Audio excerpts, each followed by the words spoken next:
மாண்புமிகு குடியரசுத் தலைவர் 13ஆம் தேதி உச்சநீதிமன்றத்துக்கு ஆர்டிக்கல் 143 கீழ் 14 டேர்ம்ஸ் ஆஃப் ரெஃபரன்ஸ் கேட்டிருக்காங்க. அது ஒப்பீனியன் போன்ற அந்த கேள்விகளை ரைஸ் பண்ணி கேட்டிருக்காங்க. இந்த கேள்விகள் அத்தனையும் உச்சநீதிமன்றத்தால் தமிழக அரசு தமிழக ஆளுநர் மீது தொடர்ந்த வழக்கில் ஏற்கனவே உச்சநீதிமன்றம் தெல்ல தெளிவாக விடையளித்து விட்டது. இது உச்சநீதிமன்றம் சுமார் 415 பக்கங்கள் அடங்கிய அந்த தீர்ப்பு சொல்லும் பொழுது சுமார் 46 49 ஜட்மெண்ட்ஸ் உச்சநீதிமன்ற தீர்ப்புகளை விவரித்து, அது மட்டும் இல்லாமல் உலகில் உள்ள அத்தனை நாடுகளின் அரசியல் அமைப்பு சட்டங்களை பற்றி அதையும் எடுத்து கூறி ஒரு எலாபரேட் ஜட்மெண்ட், இந்த கவர்னர் வழக்கில் ஒரு எலாபரேட் ஜட்மெண்ட் உச்சநீதிமன்றம் கடந்த 8ஆம் தேதி ஏப்ரல் மாதம் டெலிவர் பண்ணாங்க. இந்த ஜட்மெண்ட்ல பார்த்தீங்கன்னா அதோடைய சாராம்சம் என்னன்னா, ஒரு மசோதாவை தேர்ந்தெடுக்கப்பட்ட அரசு, ஒரு சட்டசபை ஒரு மசோதாவை பாஸ் பண்ணி ஆளுநருக்கு அனுப்பி வைத்தால் 30 நாட்களுக்குள் ஆளுநர் அதற்கு ஒப்புதல் அளிக்க வேண்டும். 30 நாட்களுக்கு மேல் அவர் ஒப்புதல் அளிக்காமல் இருந்தால் அவர் அதற்கு விளக்கங்களும் கூற வேண்டும். அந்த 30 நாட்களுக்குள் அவர் ஒப்புதல் அளிக்காமல் இருந்தால் 3 மாதத்துக்குள் அந்த மசோதாவை சட்டசபைக்கு திருப்பி அனுப்ப வைக்க வேண்டும். அது மட்டும் இல்லாமல் ஒரு ஆளுநர் ஒரு மசோதாவை குடியரசுத் தலைவருக்கு அனுப்ப வேண்டும் என்றால் 3 மாதத்துக்குள் அது செய்ய வேண்டும். ஒரு ஆளுநர் மசோதாவை கிடப்பில் போட்டு எந்தவித நடவடிக்கை எடுக்காமல் இருந்தால் உச்ச நீதிமன்றத்தை அணுகலாம். அதேபோல் குடியரசுத் தலைவரும் 3 மாதத்துக்குள் அவர் எந்தவித நடவடிக்கை எடுக்காமல் இருந்தால் உச்ச நீதிமன்றம் அது சம்பந்தமாக அணுகலாம் என்று அந்த வழக்கில் தெல்ல தெளிவாக குறிப்பிட்டிருந்தார்கள். இந்த மசோதாக்கள், இந்த டைம்லைன்ஸ் பிக்ஸ் பண்ணது 2016 ஒன்றிய அரசு ஏற்கனவே 2 மெமராண்டம் 2016 வெளியிட்டு ஆளுநர்கள் மசோதாவில் எப்படி நடந்து கொள்ள வேண்டும், குடியரசுத் தலைவர் அலுவலகம் எப்படி மசோதா மேல் நடவடிக்கை எடுக்க வேண்டும் என்று 2016 2 மெமராண்டங்கள் மூலமாக 3 மாதத்தில் நடவடிக்கை எடுக்க வேண்டும் என்று அவர்களே ஒரு டைம் லைன்ஸும் பிக்ஸ் பண்ணியிருக்காங்க. இந்த வழக்கில் அதை நீதியரசர்கள் குறிப்பிட்டு சொல்லியிருக்கிறார்கள். அது மட்டும் இல்லாமல் ஆரம்பத்திலிருந்து இந்த அரசியலமைப்பு சட்டம் ஏற்றப்படும் பொழுது, இந்த கான்ஸ்டியூவன்ட் டிபேட் நடக்கும் பொழுது என்ன டாக்டர் அம்பேத்கரை எல்லோரும் கேட்டார்கள், ஏன் இந்த மசோதாக்கள் மீது ஆளுநர் நடவடிக்கை எடுப்பதற்கு ஒரு காலம் குறிப்பிடலாமே என்று கேட்கும் பொழுது அண்ணல் அம்பேத்கர் அந்த கான்ஸ்டியூவன்ட் டிபேட்ஸ் நடக்கும்பொழுது என்ன கூறினார் என்றால், நாம் ஒரு 30 நாளோ 90 நாட்களோ என்ற ஒரு காலகட்டத்தை குறிப்பிட்டு அரசியலமைப்பு சட்டத்தில் சொன்னால் கடைசி நாள் வரைக்கும் அந்த மசோதா மேல் நடவடிக்கை எடுக்காமல் 30 நாட்கள் என்றால் 30வது நாட்கள் வரைக்கும் ஏன் அந்த மசோதா கிடப்பில் இருக்க வேண்டும்? அதே போல 90 நாட்கள் என்றால் ஏன் ஒரு மசோதா 90 நாட்கள் வரைக்கும் இருக்க வேண்டும்? உடனடியாக மக்கள் அதோடைய எண்ணத்தை பிரதிபலிப்பதுதான் மசோதா. உடனடியாக நடவடிக்கை எடுப்பது தானே அரசியலமைப்பு எண்ணுகிறது. ஆகவே இதற்கு ஒரு காலகட்டம் கொடுக்க வேண்டாம் என்று அண்ணல் அம்பேத்கர் அப்பொழுது தெரிவித்திருந்தார். ஆனால் கவர்னர்கள் இந்த காலம் நிர்ணயம் செய்யாததை அவர்கள் சாதகமாக எடுத்துக்கொண்டு அவர்களுக்கு என்னவோ அவர்கள் இருக்கிற வரைக்கும் ஒரு மசோதா மேல் நடவடிக்கை எடுக்க தேவையில்லை என்று நினைத்துக் கொண்டு வேண்டுமென்றே பாஜக ஆளாத மாநிலங்கள் எப்படி ஒரு மக்களுக்கு செய்ய வேண்டிய ஒரு நல்ல திட்டத்தை நிறுத்தி வைக்க வேண்டும் என்ற எண்ணத்தில் அந்த மசோதாக்களை கிடப்பில் போட வேண்டும் என்று எண்ணி அதன் மேல் நடவடிக்கை எடுக்காமல் நிறுத்தி வைத்திருந்தனர். சர்க்காரியா கமிஷன் உள்பட, புஞ்சி கமிஷன் உள்பட, அதேபோல் ராஜமன்னார் கமிஷன், இந்த கமிஷன்கள் அறிக்கைகள் எல்லாமே கவர்னருக்கு கால நிர்ணயிக்க வேண்டும் என்பதுதான் கூறினார்கள். ஆகவே உச்சநீதிமன்றம் இந்த 415 பக்க தீர்ப்புகளில் இதையெல்லாம் கருத்தில் கொண்டுதான் இந்த தீர்ப்பை கொடுத்தார்கள். இன்னைக்கு உச்சநீதிமன்ற தீர்ப்புக்கு எதிராக இவர்கள் எந்த வித சீராய்வு மனுவை தாக்கல் செய்யவில்லை. எனக்கு தெரிந்தவரையில் அவர்கள் தாக்கல் செய்யவில்லை. இவர்கள் என்ன நினைக்கிறார்கள், பின்வாசல் வழியாக சென்று குடியரசுத் தலைவர்களின் இந்த ரெஃபரன்ஸ் மூலமாக, ஆர்டிகல் 143 மூலமாக உச்சநீதிமன்றம் கொடுத்த தீர்ப்பை ரத்து செய்யலாமா என்று எண்ணுகிறார்கள். அந்த தீர்ப்பை நிறுத்தி வைக்க முடியுமா என்று எண்ணுகிறார்கள். எனக்கு தெரிந்த வரைக்கும் உச்சநீதிமன்றம் பல்வேறு தீர்ப்புகள்ல ஒன்ஸ் உச்சநீதிமன்றம் தீர்ப்பு கொடுத்த பிறகு அட்வைசரி ஜூரிஸ்டிக்ஷனை யூஸ் பண்ணி கொடுத்த தீர்ப்பை ரத்து செய்ய முடியாது, நிறுத்தி வைக்க முடியாது, அதை செட் அசைடும் பண்ண முடியாது, அதை ஓவர்லுக்கும் பண்ண முடியாது. ஆகவே அது அட்வைசரி ஜூரிஸ்டிக்ஷன்ன்றது உச்சநீதிமன்றம் கொடுக்கலாம், கொடுக்க வேண்டாம் என்று கூட கூறலாம். அது என்னால் சொல்ல முடியாது. அது உச்சநீதிமன்றம் தான் அதை சொல்ல வேண்டும். பட் தீர்ப்புகள், பல தீர்ப்புகள் மூலியமாக இன்னை வரைக்கும் பாத்தீங்கன்னா உச்சநீதிமன்றத்தை கிட்டத்தட்ட 15 தடவை பிரசிடென்ஷியல் ரெஃபரன்ஸ் அணுகி இருக்கிறார்கள். அதுல சில ரெஃபரன்ஸ் எல்லாம் உச்சநீதிமன்றமே தர முடியாதுன்னு கூட திருப்பி அனுப்பியிருக்கார்கள். ஆனால் ஒன்று மட்டும் நிச்சயம், ஒரு தீர்ப்பு இருக்கும் பொழுது இது போன்ற அட்வைசரி ஜூரிஸ்டிக்ஷன் மூலமாக அந்த தீர்ப்பை ரத்து செய்வதோ செயல் இழக்க வைப்பதோ அது செய்ய முடியாது என்று உச்சநீதிமன்றமே காவேரி வழக்கில் சொல்லியிருக்காங்க.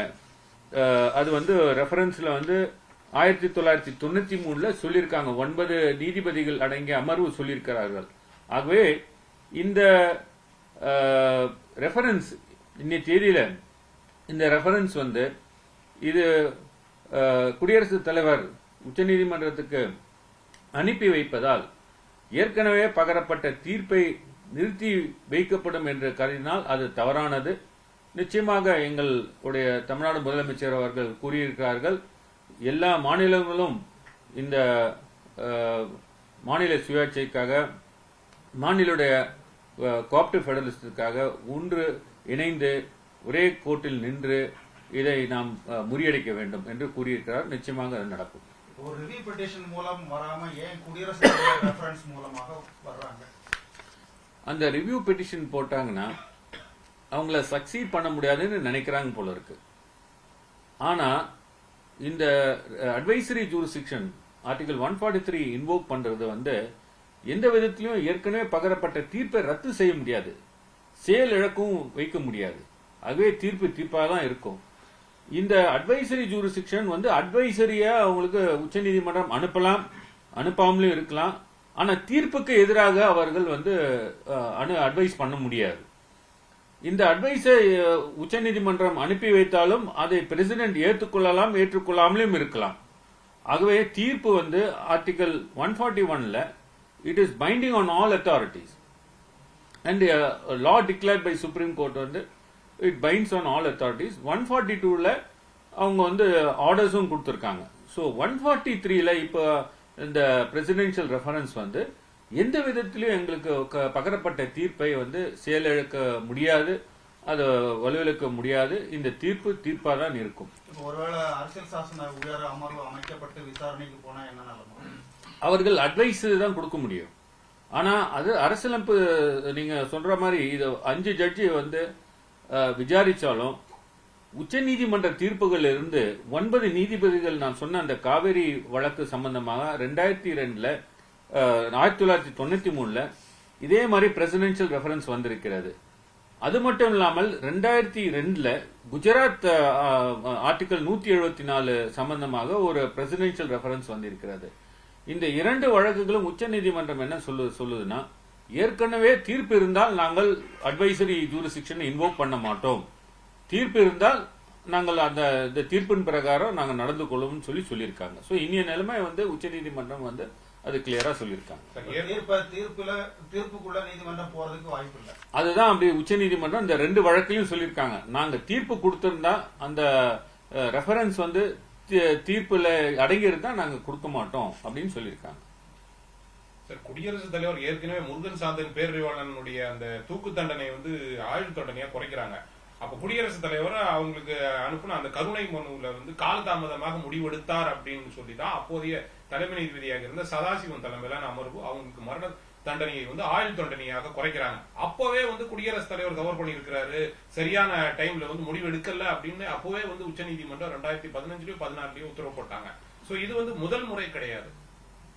அந்த ஆர்டிகல் 142 என்பது நீங்க சொல்ற பிரகாரம் இது முதல் முறையாக இன்வோக் பண்ணல. அது எண்ட்ஸ் ஆஃப் ஜஸ்டிஸ், ஒரு ரிலீஃப் கொடுக்கணும் ஒரு வழக்கில். அதனால இது முடிவுக்கு கொண்டு வரணும். அதுக்காக தான் அந்த உச்ச நீதிமன்றம் deem to have granted assent என்றது கவர்னர் கொடுக்காத நேரத்தில் உச்ச நீதிமன்றம் அந்த பவரை யூஸ் பண்ணி கொடுத்திருக்காங்க. அதாவது அரசியலமைப்பு சட்டம் இவங்க என்ன நினைக்கிறாங்கன்னா, ஒரு முட்டு சந்தையில கொண்டு போய் விடணும்னு நினைக்கிறாங்க. அது தவறு. அரசியலமைப்பு சட்டம் எந்த நேரத்திலும் எப்பொழுதும் அது ஒரு ரிலீஃப் கொடுக்கும். அதுக்கு எப்பவுமே ஒர்க் அவுட் ஆகும்.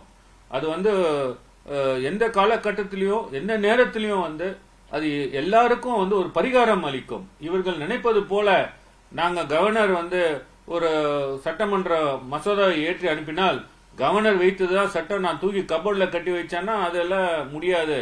உச்ச நீதிமன்றம் ஒரு நீதிமன்றம் இருக்கிறது, எங்களுக்கு அரசியலமைப்பு சட்டத்தில் அதிகாரம் இருக்கிறது, அதன் பிரகாரம் நாங்க நீங்க செய்யலன்னா நாங்க செய்யறோம்ன்றதுதான் இந்த தீர்ப்பு சொல்லி இருக்கிறது. மத்திய அரசனுடைய இந்த முயற்சிங்கிறது பார்க்கும்போது சட்டத்துக்கு நாங்க எப்ப வேணாலும் அனுமதி கொடுப்போம், கொடுப்பாமல் இருப்போம்ங்கிற ஒரு நிலைமை தானே காட்டுது. இது ஒன்றிய அரசோட எண்ணம் என்னன்னா, இது கவர்னர் மூலியமாக பாஜக ஆளாத மாநிலங்களை எப்படியாவது செயலழிக்க வேண்டும். மக்களுடைய தீர்ப்பு, மகேசன் தீர்ப்பு என்ற அந்த விதியை முறியடிப்பு தனமாக இவர்கள் செய்கிறார்கள்.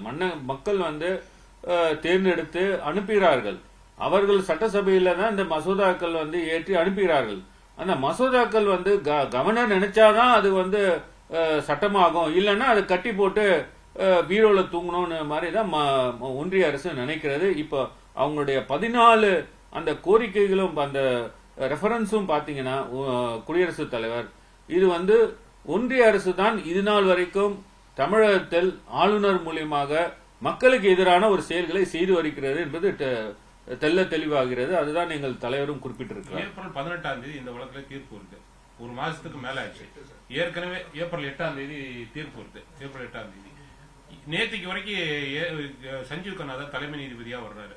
அவர் ரிட்டையர்ட் ஆக போற இந்த காலகட்டத்தில் இன்னைக்கு புதிய தலைமை நீதிபதி நேற்றுக்கு பதவி வைத்திருக்காரு. இந்த காலகட்டத்தில் புதிய தலைமை நீதிபதி வர்ற நேரத்தில் இவங்க ஏன் இந்த மாதிரியான ஒரு மனுவை தாக்கல் பண்றாங்க? ஏற்கனவே இந்த தலைமை நீதிபதி முன்பு வந்தா இந்த மாதிரி எல்லாம் நடக்காது அப்படின்ற கருத்துல கொண்டு புதிய தலைமை நீதிபதி தலைமையில வந்ததுக்கு அப்புறம் இந்த மனுவை ஏன் தாக்கல் பண்றாங்க? இந்த ரெஃபரன்ஸ் நீங்க என்னைக்கோன்னா நீங்க வைக்கலாம், ஒரு மாசத்துலயும் வைக்கலாம், ஒரு வருஷத்துலயும் வைக்கலாம், 2 வருஷத்துலயும் கழிச்சு கூட வைக்கலாம். ஆனா எந்த நேரத்திலையும் உச்சநீதிமன்றம் என்ன தீர்ப்பு ஏற்கனவே தீர்ப்புகள்ல என்னன்னா, ஏற்கனவே நாங்க ஒரு வழக்குல இது சம்பந்தமாக விடை அளித்திருந்தால் நாங்க இந்த ரெஃபரன்ஸை நாங்க கன்சிடரே பண்ண மாட்டோம்னு சொல்லியிருக்காங்க.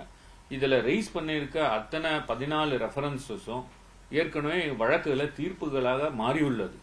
ஆகவே இது எதற்காக எந்த நோக்கத்தோட அவர்கள் பாஜக அரசு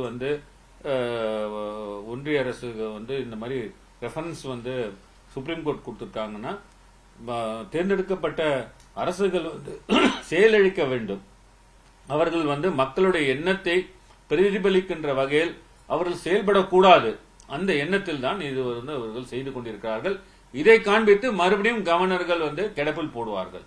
நான் எங்களுடைய குடியரசுத் தலைவர் உச்சநீதிமன்றத்துக்கு ரெஃபரன்ஸ் அனுப்பி வைத்து விட்டேன், ஆகவே நான் டைம் லிமிட்டை நான் ஃபாலோ பண்ண மாட்டேன்னு சொல்வதற்கு கூட RN ரவி போன்ற ஆளுநர்கள் சொல்லக்கூடிய வாய்ப்புகள் இருக்கிறது. எனவே எங்களுடைய தலைவர் சொன்னது போல் தமிழ்நாடு போராடும், தமிழ்நாடு வெல்லும்.